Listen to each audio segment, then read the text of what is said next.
വിദ്യാർത്ഥികളെ, എല്ലാവർക്കും പുതിയൊരു വീഡിയോയിലേക്ക് സ്വാഗതം. ഇന്ന് നമ്മൾ first time evaluation 2025-26 6ാം class basic science അടിസ്ഥാന ശാസ്ത്രവുമായി ബന്ധപ്പെട്ട ഒരു മോഡൽ ക്വസ്റ്റ്യൻ പേപ്പറും അതിൻ്റെ ആൻസേഴ്സുമാണ് ഡിസ്കസ് ചെയ്യുന്നത്. അപ്പോൾ മക്കൾ ആദ്യമായാണ് ഈ ചാനൽ കാണുന്നതെങ്കിൽ ചാനൽ ഒന്ന് സബ്സ്ക്രൈബ് ചെയ്യണേ. അപ്പം നമുക്ക് ക്വസ്റ്റ്യൻസിലേക്ക് പോവാം. നോക്കൂ, first question, answer any of the following question. First ഒരു ആക്ടിവിറ്റി, നിങ്ങൾക്ക് ആക്ടിവിറ്റി ബേസ്ഡ് ക്വസ്റ്റ്യൻസ് ആണ് അല്ലേ. ഫസ്റ്റ് ആക്ടിവിറ്റി നമുക്ക് നോക്കാം. First A question, the iodine test is used to detect the presence of which nutrient in food. Iodine test നടത്തുന്നത് ഫുഡിലെ ഏത് ന്യൂട്രിയൻസിന്റെ presence അറിയാനാണ്, മനസ്സിലാക്കാനാണ്, ഡിറ്റക്ട് ചെയ്യാനാണെന്നാണ് ചോദിച്ചിരിക്കുന്നത്. ഏത് ടെസ്റ്റാണ്? Iodine test. അയഡിൻ ടെസ്റ്റ് താഴെ കൊടുത്തിരിക്കുന്നതിൽ ഏത് ന്യൂട്രിയൻ, ഫുഡിലെ ഏത് ന്യൂട്രിയന്റെ പ്രസൻസ് അറിയാൻ വേണ്ടിയിട്ടാണ്. ഫസ്റ്റ് വൺ എ തന്നിട്ടുണ്ട്, carbohydrate, starch, B protein, C fat, D cholesterol. ഏതാണ് അയഡിൻ ടെസ്റ്റ്? കാർബോഹൈഡ്രേറ്റ് അല്ലേ, starch. Next B question, list the colour change that occur when iodine solution is added to the following food items. താഴെ കുറച്ച് food items തന്നിട്ടുണ്ട്. അതിനകത്തേക്ക് നമ്മൾ എന്ത് ചെയ്യുന്നു? Iodine solution ഒഴിക്കുകയാണ്. അയഡിൻ സൊല്യൂഷൻ ഒഴിച്ചു കഴിയുമ്പോൾ ഉണ്ടാവുന്ന കളർ ചേഞ്ച് എഴുതാനാണ് നിങ്ങളോട് പറഞ്ഞിരിക്കുന്നത്. ഓരോ ഐറ്റത്തിലും നമ്മൾ അയഡിൻ സൊല്യൂഷൻ ആഡ് ചെയ്ത് കഴിയുമ്പോൾ ഉണ്ടാവുന്ന കളർ ചേഞ്ച് ആണ് ചോദിച്ചിരിക്കുന്നത്. പൊട്ടറ്റോയിൽ നമ്മൾ അയഡിൻ സൊല്യൂഷൻ ആഡ് ചെയ്ത് കഴിഞ്ഞാൽ ഉണ്ടാവാൻ ചാൻസ് ഉള്ള കളർ ചേഞ്ച് എന്ന് പറയുന്നത് ഡാർക്ക് ബ്ലൂ ആണ്. ഏതാണ്? Dark blue colour, dark blue ആണ്. നെക്സ്റ്റ് റൈസ് വാട്ടറിൽ അയഡിൻ സൊല്യൂഷൻ ഒഴിച്ചു കഴിഞ്ഞാൽ സെയിം ഡാർക്ക് ബ്ലൂ തന്നെയാണ്. നെക്സ്റ്റ് കുക്കുംബറിൽ അയഡിൻ സൊല്യൂഷൻ ഒഴിച്ചാൽ എന്തുണ്ടാവില്ല? നോ കളർ ചേഞ്ച് ഉണ്ടാവില്ല. No colour change. നെക്സ്റ്റ് തപ്പിയോക്കയിൽ അയഡിൻ സൊല്യൂഷൻ ഒഴിച്ചാൽ നമുക്ക് എന്ത് കളർ ഉണ്ടാവുന്നത്? ഡാർക്ക് ബ്ലൂ ആണ് ഉണ്ടാവുക. നെക്സ്റ്റ് മൈദയിലും ഡാർക്ക് ബ്ലൂ തന്നെയാണ് ഉണ്ടാവുന്ന കളർ ചേഞ്ച്. ഷുഗറിൽ ഡാർക്ക് ബ്ലൂ തന്നെയാണ്. അപ്പോൾ കുക്കുംബറിൽ മാത്രം എന്താണ്? അയഡിൻ സൊല്യൂഷൻ ഒഴിച്ചാൽ കളർ ചേഞ്ച് ഒന്നും ഉണ്ടാവില്ല. ബാക്കി എല്ലാത്തിലും പോസിബിൾ ആവുന്ന കളർ ചേഞ്ച് എന്ന് പറയുന്നത് ഡാർക്ക് ബ്ലൂ കളറാണ്.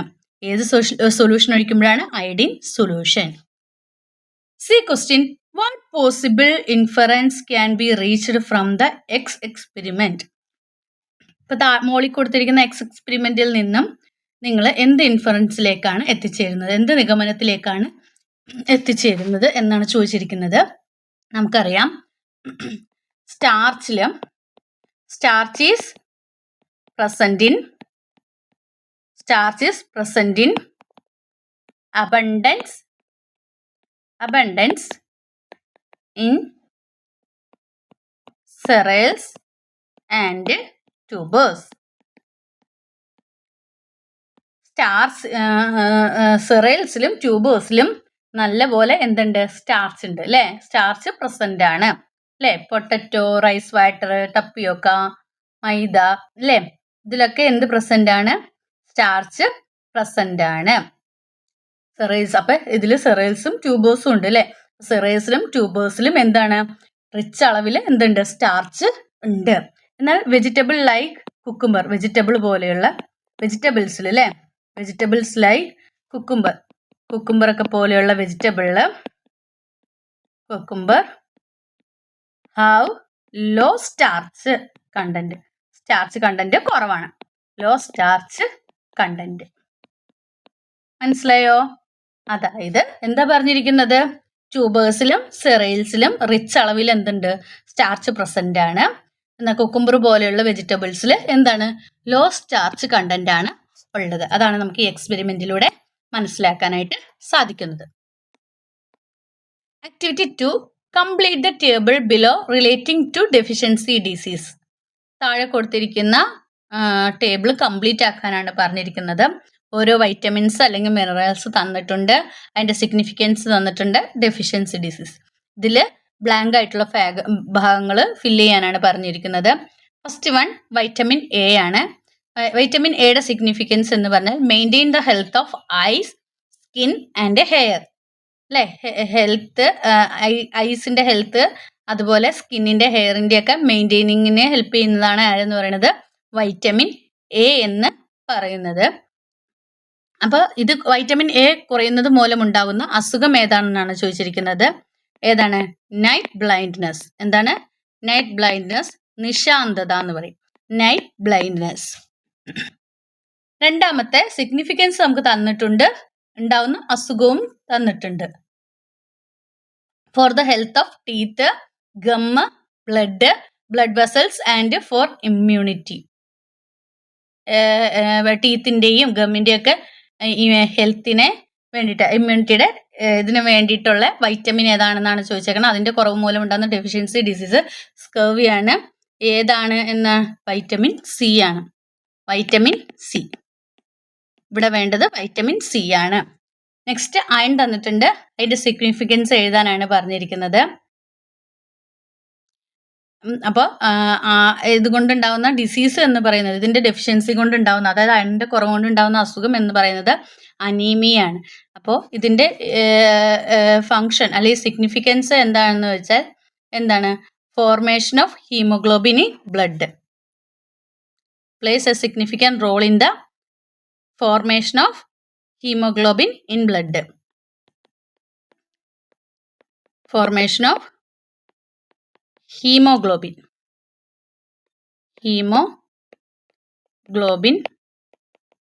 ഇൻ ബ്ലഡ് ആണ് അതിൻ്റെ സിഗ്നിഫിക്കൻസ് എന്ന് പറയുന്നത്. Next iodine helps the functioning of thyroid gland. Thyroid ഗ്ലാൻഡിൻ്റെ ഫങ്ഷനിങ്ങിനെ ഹെൽപ്പ് ചെയ്യുന്നതാണ് അയഡിൻ എന്ന്. അയഡിൻ്റെ ഡെഫിഷ്യൻസി കൊണ്ടുണ്ടാകുന്ന അസുഖമാണ് ഗോയിറ്റർ. എന്താണ്? ഗോയിറ്റർ. നെക്സ്റ്റ് വൈറ്റമിൻ അല്ലെങ്കിൽ മിനറൽ ഏതാണെന്നാണ് ചോദിച്ചേക്കുന്നത്. Help in the formation of bones, teeth etcetera and also helps in the clotting of blood. ബോൺസിൻ്റെയും ടീത്തിൻ്റെയും ഒക്കെ ഫോർമേഷന് ഹെൽപ്പ് ചെയ്യുന്നതാണ്. അതുപോലെ ബ്ലഡ് ക്ലോട്ടിങ്ങിന് ഹെൽപ്പ് ചെയ്യുന്നതാണ്. ഇതുകൊണ്ടുണ്ടാകുന്ന ഡെഫിഷ്യൻസി ഡിസീസാണ് ഹിസ്റ്റോപോറോസിസ് എന്ന് പറയുന്നത്. അപ്പോൾ ഇതിൽ ഏത് വൈറ്റമിൻ്റെയോ അല്ലെങ്കിൽ മിനറലിൻ്റെയോ കുറവ് കൊണ്ടാണ് ഈ ഡെഫിഷ്യൻസി ഡിസീസ് ഉണ്ടാകുന്നതെന്നാണ് ചോദിച്ചിരിക്കുന്നത്. Vitamin D. Vitamin D, calcium.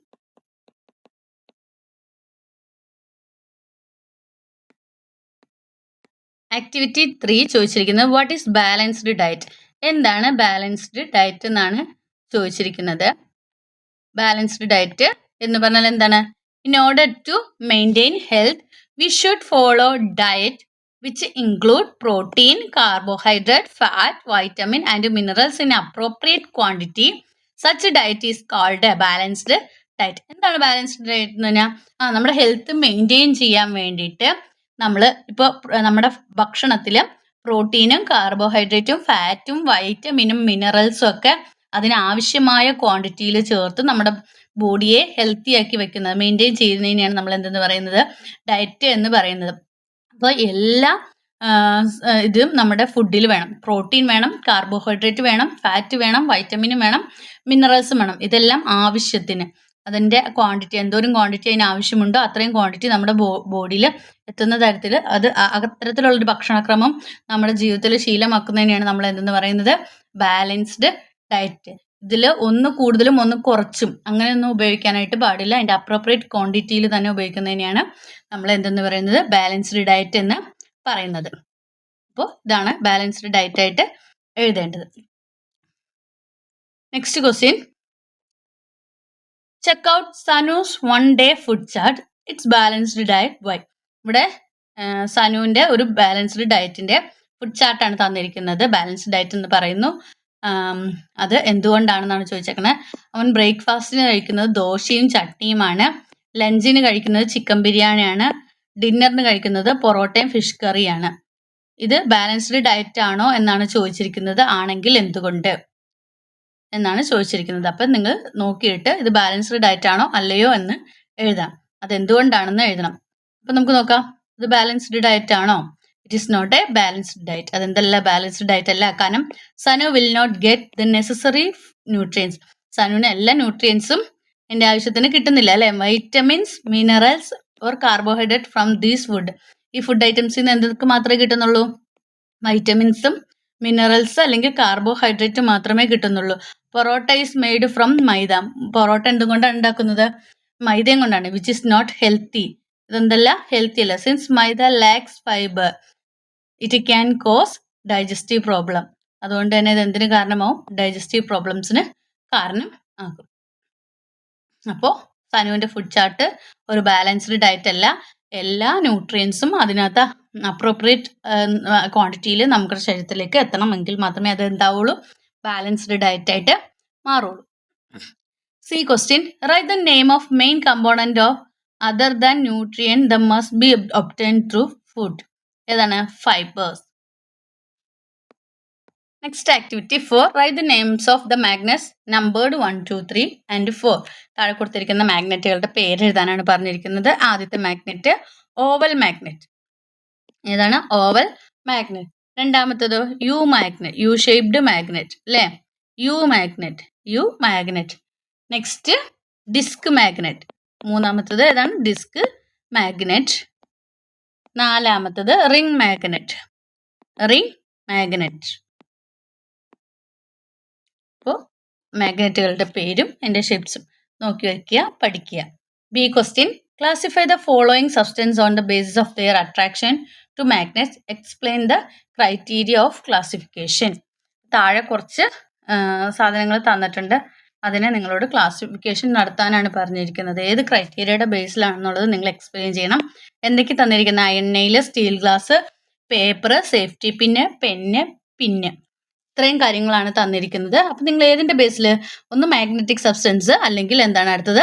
Non magnetic substance. ചില സാധനങ്ങൾ ഇതിനകത്ത് എന്താണ്? മാഗ്നറ്റിക് ആണ്, മാഗ്നറ്റിക് സബ്സ്റ്റൻസ് ആണ്. ചിലത് നോൺ മാഗ്നറ്റിക് സബ്സ്റ്റൻസ് ആണ്. അപ്പം നിങ്ങൾ എന്തിൻ്റെ ക്രൈറ്റീരിയയുടെ ബേസിലാണ് ഇത് എഴുതേണ്ടത്?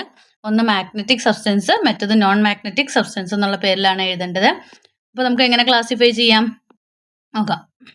മാഗ്നറ്റിക് സബ്സ്റ്റൻസ് എന്നുള്ളത് നമുക്ക് ഏതൊക്കെയാണ്? അയൺ നെയിൽ തന്നിരിക്കുന്നതിൽ അയൺ നെയിൽ മാഗ്നറ്റിക് സബ്സ്റ്റൻസ് ആണ്. സേഫ്റ്റി പിന്ന് മാഗ്നറ്റിക് സബ്സ്റ്റൻസ് ആണ്. പിന്നെ മാഗ്നറ്റിക് സബ്സ്റ്റൻസ് ആണ്. നോൺ മാഗ്നറ്റിക് ആയിട്ടുള്ളത് ഏതാണ്? Steel glass, paper, pen. അതെന്തുകൊണ്ട്? അതായത് these substance which attracted by magnets are magnetic substance and those which does not attract by magnets are non magnetic substance. ഏത് substance ആണോ എന്താണ് മാഗ്നറ്റിൽ അട്രാക്ട് ചെയ്യുന്നത് അല്ലേ? അട്രാക്റ്റഡ് ബൈ മാഗ്നറ്റ്സ് ആർ മാഗ്നറ്റിൽ attract ചെയ്യുന്നതിന് മാഗ്നറ്റിക് സബ്സ്റ്റൻസ് എന്നും, അട്രാക്ട് ചെയ്യാത്തതിനെ ഡസ് നോട്ട് അട്രാക്ട് ആകർഷിക്കാത്തതിനെ നോൺ മാഗ്നറ്റിക് സബ്സ്റ്റൻസ് എന്നും പറയും. Next activity 5, A question, what is the name of given to the end of magnets where the attractive force is strongest. അതായത് മാഗ്നറ്റിന്റെ end ഭാഗത്ത് അല്ലേ എന്ത് പേരാണ് നമ്മൾ പറയുന്നത്? Where the attractive force is strongest. അതായത് അട്രാക്റ്റീവ് ഫോഴ്സ് സ്ട്രോങ്ങസ്റ്റ് ആയിട്ടുള്ള ആ എൻഡ് എന്ന് പറയുന്നതിന്റെ നമ്മൾ എന്തെന്നാ പറയുന്നത്? Magnetic Paul's. നോർത്തും സൗത്തും അല്ലേ പറയാറുണ്ട് അല്ലേ? Magnetic Paul's. എന്താ പറയുന്നത്? എൻഡിനെ പറയുന്ന പേരാണ് magnetic Paul's. B question, list the observations that can be obtained by arranging the magnet as shown in the figure below. താഴെ കാണിച്ചിരിക്കുന്ന അറേഞ്ച്മെന്റ്സ് നോക്കുക. എന്നിട്ട് അതിൻ്റെ ഒബ്സർവേഷൻസ് എഴുതാനാണ് പറഞ്ഞിരിക്കുന്നത്. ഇവിടെ നോക്കൂ, അറേഞ്ച്മെന്റ് നോർത്ത് സൗത്ത്, പിന്നെ സൗത്ത് നോർത്ത്. ഇവിടെ പോൾസ് എന്താണ്? Coming close. ഏതൊക്കെ? സൗത്തും ആണ് അടുത്തടുത്ത് വരുന്നത് അല്ലേ? അപ്പോൾ ഇവിടെ എന്തായിരിക്കും സംഭവിക്കുന്നുണ്ടാവുക? ഒബ്സർവേഷൻ, ആ മാഗ്നറ്റ് അട്രാക്ട് ചെയ്യോ റിപ്പൽ ചെയ്യോ? മാഗ്നറ്റ് എന്ത് ചെയ്യും? റിപ്പൽസ് മൂവ് അപ്പാർട്ട് അല്ലേ? അത് റിപ്പൽ ചെയ്യാണ് ചെയ്യുന്നത്. Repels move apart. റിപ്പല് ചെയ്യാണ് ചെയ്യുന്നത്. Repels move apart. അത് റിപ്പല് ചെയ്യുക, വികർഷിച്ചു പോവാണ്. അത് അട്രാക്ട് ചെയ്യില്ല, റിപ്പല് ചെയ്യും. Ripple move apart. ഇനി അടുത്തത് നോർത്ത് സൗത്ത്. അപ്പൊ എൻഡിങ് പോൾസിൽ ഏതൊക്കെയാണ് വന്നത്? സൗത്തും നോർത്തും ആണ് വന്നത്, ക്ലോസർ ആയിട്ട് വന്നത്. ഡിഫറെന്റ് ആയിട്ടുള്ള പോൾസ് വന്നു കഴിഞ്ഞാൽ അതെന്ത് ചെയ്യും? അട്രാക്ട് ചെയ്യും. അട്രാക്ട്സ്. അടുത്തത് നോർത്തും നോർത്തും സെയിം പോൾസ് ആണ്. അവിടെ എന്തായിരിക്കും ചെയ്യുന്നുണ്ടാവുക? റിപ്പൽസ്. സെയിം പോൾസ് ആണെങ്കിൽ റിപ്പൽ ചെയ്യും. അടുത്തത് നോർത്ത് സൗത്ത് ആണെങ്കിൽ എന്താണ്? ഡിഫറെന്റ് ആണ് അല്ലേ? രണ്ട് ഓപ്പോസിറ്റ് പോൾസ് ആണ് വന്നിരിക്കുന്നത്. അപ്പോൾ അവരെന്ത് ചെയ്യും? അട്രാക്ട് ചെയ്യും. ഇനി write 4 general properties of magnet. മാഗ്നറ്റിൻ്റെ 4 ജനറൽ പ്രോപ്പർട്ടീസ് എഴുതാനാണ്. ഇപ്പോൾ പറഞ്ഞേക്കണം തന്നെ കാണുമ്പോൾ നമുക്കറിയാം അല്ലേ. 2 ലൈക്ക് പോൾസ് വന്നാൽ, അതായത് ഒരുപോലെയുള്ള പോളുകൾ വന്നാൽ അതെന്ത് ചെയ്യും? റിപ്പൽ ചെയ്യും. അൺലൈക്ക് പോൾസ്, അതായത് ഓപ്പോസിറ്റുള്ള അല്ലെങ്കിൽ വേറെ ഡിഫറെൻ്റ് ആയിട്ടുള്ള പോൾസ് വന്നാൽ എന്തായിരിക്കും? അത് അട്രാക്റ്റ് ചെയ്യും. അത് കാണുമ്പോൾ തന്നെ നമുക്ക് എഴുതാൻ പറ്റും. അപ്പോൾ എങ്ങനെയൊക്കെ എഴുതാം? 4 ജനറൽ ആയിട്ടുള്ള ക്യാരക്ടേഴ്സ് എഴുതാനാണ് പറഞ്ഞിരിക്കുന്നത്. A magnet attract magnetic substance. Magnet substance മാത്രമേ എന്ത് ചെയ്യുള്ളൂ? മാഗ്നറ്റിൽ അട്രാക്റ്റ് ആവുള്ളൂ. പിന്നെന്താണ്? Magnets R 2 Paul's. മാഗ്നറ്റിന് എന്തുണ്ട്? 2 പോളുണ്ട്, നോർത്തും സൗത്തും. നമ്മൾ പറഞ്ഞു. ലൈക്ക് പോൾസ് റിപ്പൾസ്, അതായത് ഇപ്പോൾ നോർത്ത് നോർത്ത്, സൗത്ത് സൗത്ത് എന്ന് പറയുന്ന ഒരുപോലെയുള്ള പോൾസ് എന്ത് ചെയ്യും? റിപ്പൽ ചെയ്യും. അവരൊരിക്കലും അട്രാക്റ്റ് ചെയ്യില്ല. Unlike poles attract. Unlike poles ആണ് എന്ത് ചെയ്യുന്നത്? അട്രാക്റ്റ് ചെയ്യുന്നത്. ഇപ്പോൾ നോർത്ത് സൗത്ത് അല്ലെങ്കിൽ സൗത്ത് നോർത്ത് എന്നുള്ളത്. ഇനി magnetic forces more at poles. Magnetic force കൂടുതൽ എവിടെയായിരിക്കും? പോൾസിലായിരിക്കും. അതുകൊണ്ടാണ് അതിന് മാഗ്നറ്റിക് പോൾസ് എന്ന് പറഞ്ഞത് നമ്മൾ. ഇനി a magnetic field is there around each magnet. ഒരു മാഗ്നറ്റിന് ചുറ്റും എന്തുണ്ടാവും? ഒരു മാഗ്നറ്റിക് ഫീൽഡ് ഉണ്ടാവും. അപ്പോൾ മാഗ്നറ്റിൻ്റെ ജനറൽ ക്യാരക്ടേഴ്സ് ഇതൊക്കെയാണ്. Next activity. The ribs, spine and skull are talking about the service they provide to the body. What would each one say? അതായത് റിബ്സും സ്പൈനും സ്കള്ളും പറയുകയാണ് അവർ ബോഡിക്ക് വേണ്ടി ചെയ്യുന്ന സർവീസുകളെ കുറിച്ച് സ്വയം പറയുകയാണ്. അപ്പോൾ അവർ ഓരോരുത്തരും പറയണത് എന്തൊക്കെയായിരിക്കും, അതായത് അവർ ചെയ്യുന്ന സർവീസുകൾ എന്തൊക്കെയായിരിക്കും എന്നാണ് അവർ പറയണത്. അപ്പോൾ ഓരോന്നും പറയുന്നത് എന്തായിരിക്കും, അവർ ബോഡിക്ക് വേണ്ടി പ്രൊവൈഡ് ചെയ്യുന്ന സർവീസുകൾ എന്തൊക്കെയായിരിക്കും എന്ന് എഴുതാനാണ് പറഞ്ഞിരിക്കുന്നത്. എന്തൊക്കെയായിരിക്കും? റിബ്സ് എന്താ പറയുന്നത്? We enfold and protect the heart, lungs and some major blood vessels. Ribs എന്താ പറയുന്നത്? ഞാൻ ഹാർട്ടിനെയും ലങ്സിനെയും ചില മേജർ ആയിട്ടുള്ള ബ്ലഡ് വെസൽസിനെയും എന്ത് ചെയ്ത് പൊതിഞ്ഞ് ചുറ്റി പ്രൊട്ടക്റ്റ് ചെയ്യുന്നു. റിബ്സ് ഇങ്ങനെ ചുറ്റി പ്രൊട്ടക്റ്റ് ചെയ്യുന്നു എന്നാണ് അവർ റിബ്സ് പറയുന്നുണ്ടാവുക. വെർട്ടബ്രൽ ക്ലോവറിലും എന്തായിരിക്കും പറയണേ? I am the one who helps the body to stand straight and move. ഞാനാണ് എന്ത് ചെയ്യുന്നത്? ബോഡിയെ ഇങ്ങനെ നിവർന്ന് നിൽക്കാനും മൂവ് ചെയ്യാനൊക്കെ ഹെൽപ്പ് ചെയ്യുന്നത് ഞാനാണ് എന്നാണ് വെർട്ടബ്രൽ കോളം പറയുന്നത്. The spinal cord which is an important part of the nervous system passes through me. അത് മാത്രമല്ല, എന്താണ്? സ്പൈനൽ കോഡിലെ ഇമ്പോർട്ടൻറ്റ് പാർട്ടായിട്ടുള്ള നെർവസ് സിസ്റ്റവും എന്നിലൂടെയാണ് എന്ത് ചെയ്യുന്നത്? പാസ് ചെയ്യുന്നത്. ഇതാണ് വെർട്ടബ്രൽ കോളം ബോഡിക്ക് വേണ്ടി ചെയ്യുന്ന ഹെൽപ്പ്. അടുത്ത സ്കൾ എന്താണ്? Brain which is a major organ of the human body is protected inside me. I am also provide protection to sensory organs such as the eyes, ears, nose and tongue. അപ്പോൾ skull എന്താ പറയണേ? ബ്രെയിനിനെ protect ചെയ്യുന്നത് സ്കളാണ് എന്നാണ് പറയുന്നത്. Major ഓർഗനാണ്, human ബോഡിയുടെ major ഓർഗനായ brain ഇരിക്കുന്നത് സ്കളിൻ്റെ ഉള്ളിലാണ്. അപ്പോൾ ഞാനാണ് അതിനെ പ്രൊട്ടക്റ്റ് ചെയ്യുന്നത്. I am also provide the protection of sensory organ. ഞാൻ എന്ത് ചെയ്യുന്നു? സെൻസറി ഓർഗൻസ് ആയ ഐസിനും ഇയേഴ്സിനും നോസിനും ടങ്കിനും എന്ത് ചെയ്യുന്നുണ്ട്? പ്രൊട്ടക്ഷനും നൽകുന്നുണ്ട്. ഇത് രണ്ടുമാണ് പറയുന്നത്. ഇത്രയാണ് ബ്രെയിൻ ചെയ്യുന്നത്. Next, complete the table given below. താഴെ കൊടുത്തിരിക്കുന്ന ടേബിൾ കംപ്ലീറ്റ് ആക്കാനാണ് പറയണേ. ബോഡി പാർട്ട് തന്നിട്ടുണ്ട്. നമ്പർ ഓഫ് ബോൺസ് എഴുതാനാണ് തന്നിരിക്കുന്നത്. സ്പൈനിൽ എത്ര നമ്പർ ഓഫ് ബോൺസ് ഉണ്ട്? 33. സ്കളിൽ 22. റിബ്സിൽ 24. സ്റ്റേണം 1. അപ്പോൾ ഓരോ ബോഡി പാർട്ടും നമ്പർ ഓഫ് ബോൺസും പഠിച്ചു വെച്ചിരിക്കുക. Next activity 8. Complete the table given below related to joints. ജോയിൻസുമായി ബന്ധപ്പെട്ടിട്ടുള്ള ഈ ടേബിൾ കംപ്ലീറ്റ് ചെയ്യാനാണ് പറഞ്ഞിരിക്കുന്നത്. First one joint, hinge joint ആണ് തന്നിരിക്കുന്നത്. Part of the body. Hinge joint എവിടെയാണ് ബോഡിയുടെ ഏത് പാർട്ട്? എൽബോയും നീയും. ഇതിൻ്റെ characteristics: like hinges these can be moved in only one direction. Next, part of the body തന്നിട്ടുണ്ട്. Shoulder, hip. ഷോൾഡറിലും ഹിപ്പിലും കാണപ്പെടുന്ന ജോയിൻ്റ് ഏതാണ്? ബോൾ ആൻഡ്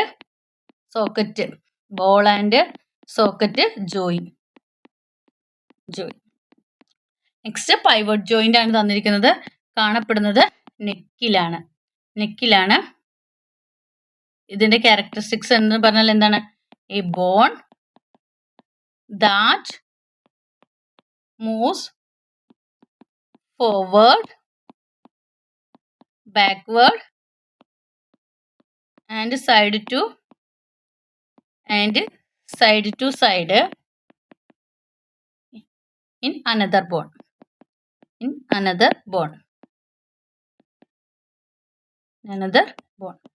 അപ്പോൾ ഓരോ ജോയിൻറ്റുകളും അത് കാണപ്പെടുന്ന പാർട്ട് ഓഫ് ദി ബോഡിയും ക്യാരക്ടറിസ്റ്റിക്സും നന്നായി ആ ഭാഗം നോക്കുക, നന്നായി പഠിക്കുക. അപ്പോൾ ജോയിൻറ്റ്സ് ഏതൊക്കെയാണ്? Hinge joint, ball and socket joint, pivot joint. അപ്പോൾ അത് കാണുന്ന ഓരോ പാർട്ടും പിന്നെ അതിൻ്റെ ക്യാരക്ടറിസ്റ്റിക്സും പഠിച്ചു വയ്ക്കുക. B question, write any 2 difficulties we should face if we don't have joints. നമുക്ക് ജോയിൻസ് ഇല്ലെങ്കിൽ നമ്മൾ ഫേസ് ചെയ്യാൻ പോകുന്ന 2 ഡിഫിക്കൽട്ടീസ് എഴുതാനാണ് പറഞ്ഞിരിക്കുന്നത്. എന്തൊക്കെയായിരിക്കും? ഒന്ന്, നമുക്ക് ജോയിൻസ് ആണ് മൂവ് ചെയ്യാനൊക്കെ ഹെൽപ്പ് ചെയ്യുന്നത് അല്ലേ, ജോയിൻസ് ആണ്. അപ്പോൾ ക്യാൻ മൂവ്, ഇവിടെ ആദ്യമേ തന്നെ പറഞ്ഞിട്ടുണ്ട് അല്ലേ, like hinges this can be moved in only one direction, ഒരു ഡയറക്ഷനിലേക്ക് മാത്രം മൂവ് ചെയ്യിക്കാൻ കഴിയുമെന്നൊക്കെ പറഞ്ഞു. അപ്പോൾ മൂവിങ്ങിന് കഴിയില്ല, ജോയിൻസ് ഇല്ലെങ്കിൽ എന്ത് കഴിയില്ല? ക്യാൻ മൂവ് ചെയ്യാൻ കഴിയില്ല. പിന്നെ എന്താണ്? ക്യാൻ ഈറ്റ് ഫുഡ്, നമുക്ക് ഫുഡ് കഴിക്കാൻ കഴിയില്ല, ക്യാൻ ഈറ്റ് ഫുഡ്. അതുപോലെ കനോട്ട് ഡു വർക്ക്, നമുക്ക് ജോലിയൊന്നും ചെയ്യാൻ കഴിയില്ല. അതുപോലെ നമുക്ക് ഗെയിംസ് കളിക്കാൻ കഴിയില്ല, റീഡ് ചെയ്യാൻ കഴിയില്ല. അങ്ങനെ നിങ്ങൾ ഫേസ് ചെയ്യുന്ന 2 ഡിഫിക്കൽട്ടീസ്, ഫേസ് ചെയ്യാൻ പോകുന്ന 2 ഡിഫിക്കൽട്ടീസ് എഴുതാനാണ് പറഞ്ഞാണ് ജോയിൻസ് ഇല്ലെങ്കിൽ.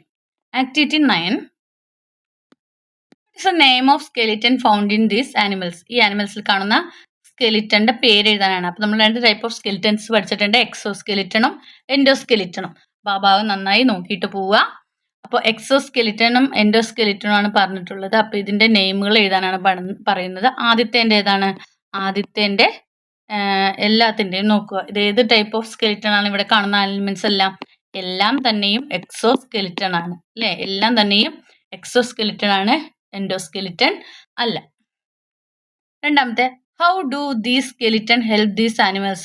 ഈ സ്കെലിറ്റൺ എങ്ങനെയാണ് ഈ ആനിമൽസിനെ ഹെൽപ്പ് ചെയ്യുന്നത്? ബിയുടെ ആൻസർ ആയിട്ട് നമുക്ക് എഴുതാം. എന്താണ്? exoskeleton helps to protect and give shape to the body and protect from enemies.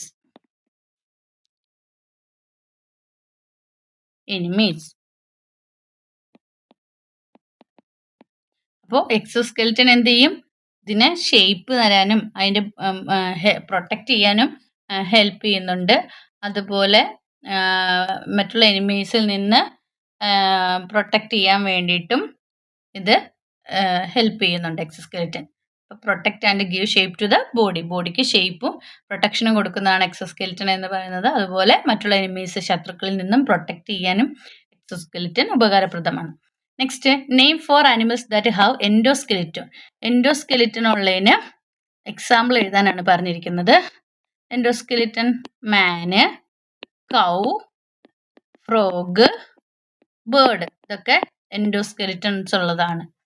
അപ്പോൾ ഇത്രയൊക്കെയാണ് നിങ്ങളുടെ എക്സാമിനുള്ള മോഡൽ ക്വസ്റ്റ്യൻസ്. അപ്പോൾ നിങ്ങൾക്ക് ഈ വീഡിയോ ഉപകാരപ്രദമായെങ്കിൽ ലൈക്ക് ചെയ്യുക, ഷെയർ ചെയ്യുക. ആദ്യമായി ചാനൽ കാണുന്ന കൂട്ടുകാരുണ്ടെങ്കിൽ ചാനലൊന്ന് സബ്സ്ക്രൈബ് ചെയ്യണേ. Then see you again. Thank U.